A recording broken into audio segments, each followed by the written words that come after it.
So with Sage's LDAR services, the reason that most of our clients come to us is because Steve and Scott actually went out and basically recruited all of the subject matter experts.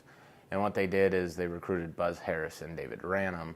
And Buzz Harris and David Ranum, I don't know if you know much about them, but Buzz Harris is the guy that helps write Method 21. He's the one that started from the very beginning back in the early 70s and 80s with the EPA-funded projects of actually creating the emission factors and going out and doing all the tests. And then he helped out of that, Method 21 came, and then he's also helped co-author a whole bunch of the rules that we have now in place.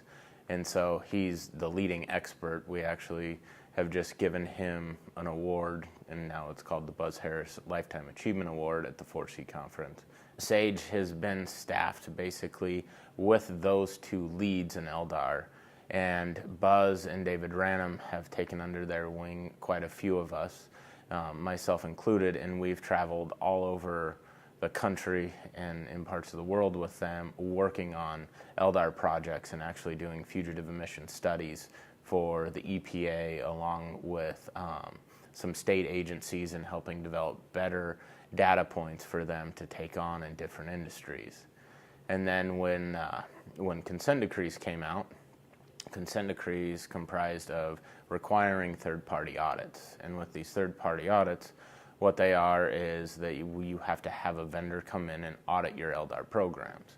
Well, Buzz is a great one with that, and Sage alone has amassed the most extensive data set of audits completed from any firm that I truly know of.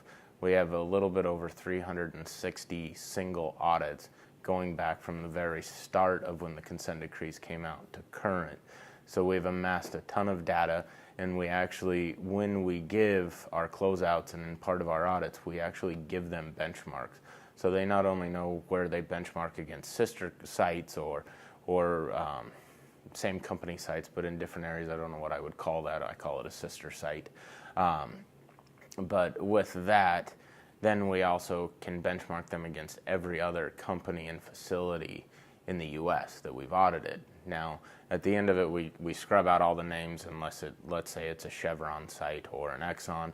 Exxons can see Exxon folks and Chevrons can see Chevron folks. They don't see any of the other companies that they're not affiliated with.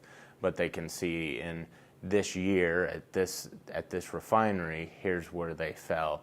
Wow, we're equaling out to somebody in 2005, where last time you guys did our audits, we were up in the top quartile for being one of the best in the country, and now what's happened to my program, we've actually reduced down and slipped.